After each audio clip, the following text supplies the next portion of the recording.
Friends, मेरा नाम प्रवीण तिवारी है और मैं एक मोटिवेशनल स्पीकर हूं। जिस बुक की बात आज मैं आपसे करने जा रहा हूं, उस बुक का नाम है द पावर ऑफ हैबिट और इसके ऑथर हैं चार्ल्स दुहिग। हैं rich habit makes us rich and poor habit makes us poor. दोस्तों, यह बुक बहुत ही अच्छी तरह से डिस्क्राइब की गई है और इस बुक के फर्स्ट पार्ट में इंडिविजुअल्स की हैबिट्स को बहुत अच्छे से डिटेल में समझाया गया है। सेकंड जो पार्ट है उसमें ऑर्गेनाइजेशंस कैसे ट्रांसफॉर्म हुए, उन्होंने अपने आप को कैसे चेंज किया और अपने गोल्स को कैसे अचीव किया और प्रॉफिट में आए। और थर्ड पार्ट जो है बुक का, उसमें सोसाइटी की हैबिट को बहुत ही डिटेल से समझाया गया है। दोस्तों, डेफिनेटली एक इंडिविजुअल कैसे सक्सेस होता है इसको बहुत अच्छे से समझाया गया है और बुक की शुरुआत में ही एक लाइफ एग्जाम्पल के साथ बुक को शुरू किया गया है। यूजीन नामक व्यक्ति से, जिसके कोई भी मेमोरी नहीं थी, वो मेमोरी को अपने लॉस कर चुका था, लेकिन वह घर से रोज मॉर्निंग वॉक के लिए निकलता था और अपने घर पर पहुंच जाता था। दोस्तों, रिसर्चर्स और डॉक्टर्स को बड़ा ही सरप्राइज हुआ कि जिस इंडिविजुअल की माइंड नहीं है, उसकी माइंड का रिसर्च किया गया तो जिसकी कोई मेमोरी नहीं है और वह मेमोरी 10 साल पहले लॉस कर चुका है, वह कैसे ही एक रास्ते पर रोज जाता है और वहां से लौट के आ जाता है।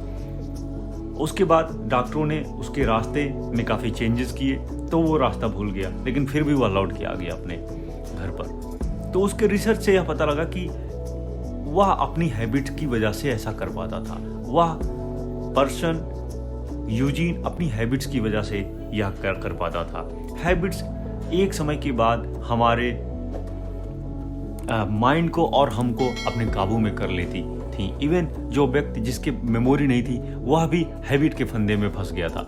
दोस्तों, जैसी हमारी डिज़ायर होती है वैसे ही हमारी हैबिट हो जाती है। हम माइकल फेल्प्स के एग्जाम्पल को देख सकते हैं इंडिविजुअली कि जब वह ओलंपिक के लिए तैयारी कर रहे थे तो उनके हाथ में दिक्कत हो गई थी और हाथ फ्रैक्चर हो गया था, लेकिन उन्होंने अपने लक्ष्य से वह तैरना जारी रखा और बाद में उन्होंने वर्ल्ड ओलंपिक का रिकॉर्ड बनाया।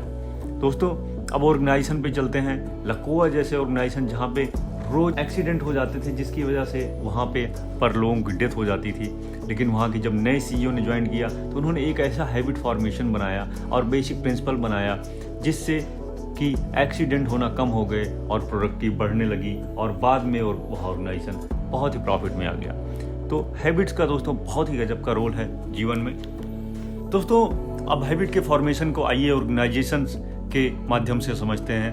19वीं शताब्दी में सबसे बड़ी प्रॉब्लम थी अमेरिका की आर्मी के लिए कि वहाँ पर उनके दांत सुरक्षित नहीं थे। जब वह युद्ध में जाते थे लड़ने के लिए तो सबसे ज़्यादा प्रॉब्लम उनके दांतों की सुरक्षा को लेकर होता था और पूरी आर्मी बहुत परेशान रहती थी। इस अपॉर्चुनिटी को कुछ रिसर्चर्स और एडवर्टाइजर्स ने देखा और उन्होंने टूथपेस्ट का आविष्कार कर दिया और उसमें सोडियम लारेट सल्फेट मिला दिया।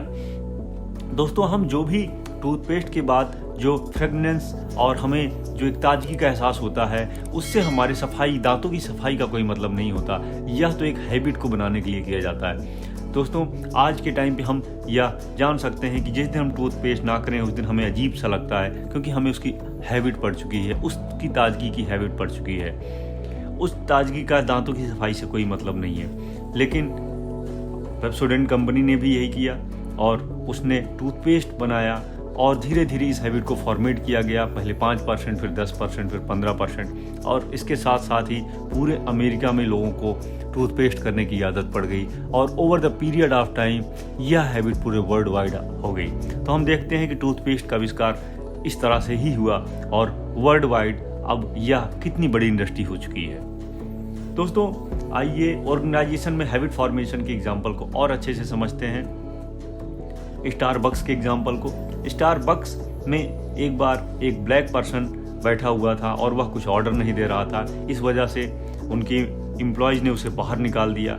इसकी वजह से यह मीडिया में बहुत ज़्यादा मैटर उछाला गया और स्टारबक्स के सीईओ ने अपने एम्प्लॉयज़ को नई हैबिट फॉर्मेशन के लिए उनके ऊपर ध्यान देना शुरू किया, उनकी रीडिंग की हैबिट को बढ़ाया और उनकी फिजिकल एक्टिविटी के लिए बढ़ाया कि हर इंडिविजुअल, हर वह पर्सन जो स्टारबक्स के आउटलेट पर कस्टमर से डील करता है, उसको एक सर्टेन अमाउंट में फिजिकल इम्प्रूवमेंट के लिए उसे जिम जाना है और उस पर उन्होंने इन्वेस्ट करना शुरू किया। Over the period of time Starbucks के जो एम्प्लॉयज़ थे उनका बहुत ही अच्छा रिलेशन डेवलप होना शुरू कर दिया कस्टमर्स के साथ। और स्टारबक्स में अपनेपन के लिए कस्टमर्स का नाम भी लिखा जाता है कप्स पे। यदि हम कॉफ़ी को लेने जाते हैं तो अपनापन सा भी फील हुआ। इस वजह से आज स्टारबक्स जो है मैकडोनल्ड को बहुत अच्छी टक्कर दे रहा है, जबकि मैकडोनल्ड के काफ़ी बाद स्टारबक्स आया। स्टारबक्स जैसी कंपनियां वर्ल्ड में कैसे लीड कर रही हैं यह हम देख सकते हैं। दोस्तों, हम हैबिट्स को 3 भागों में बांटते हैं: क्यू, रूटीन और रिवार्ड। आपका क्यू वह होता है जो आपके सामने विजिबल होता है, जिसकी आपको इच्छा होती है, और over the period of time आपको रिवार्ड आना शुरू हो जाता है। यदि आपको एक रीडिंग की हैबिट डालनी है तो आप एक ऐसा इन्वायरमेंट बनाएं जहां पे आपके लिए जो चीज़ें आप चाहते हैं वह ईजिली हो जाए। आप यदि एक रीडिंग की हैबिट बनाना चाहते हैं तो जहां आप सोते हैं बेड के पास, सोफे पे जहां आप बैठते हैं वहां पर किताब रखें, और अगर रोज़ 2 घंटा किताब नहीं पढ़ पा रहे हैं तो आप 10 मिनट ही पढ़ें, जिससे आपकी हैबिट मेंटेन रहे। यदि आप रनिंग करना जाना चाहते हैं तो यदि आप 10 किलोमीटर नहीं दौड़ पाते, आप 2 किलोमीटर नहीं दौड़ पाते, तो आप 500 मीटर चलें। इससे आपकी हैबिट धीरे धीरे इम्प्रूव होगी और over the period of time आपको अपने फंदे में ले लेगी और आप हैबिचुअल हो जाएंगे रनिंग के, रीडिंग के, जो कि वर्ल्ड की बेस्ट हैबिट होती हैं। दोस्तों, हम जिन चीज़ों को नहीं खाना चाहते, जंक फूड, फ्राइड फूड्स, उनको अपने घर में ही ना रखें और ऐसा इन्वायरमेंट बनाएं कि वहाँ पर ये हो ही ना, तो ये आप खाएंगे ही नहीं। इस तरह से ही हैबिट का फॉर्मेशन होता है। जैसा कि हम जानते हैं कि rich habit makes us rich and poor habit make us poor.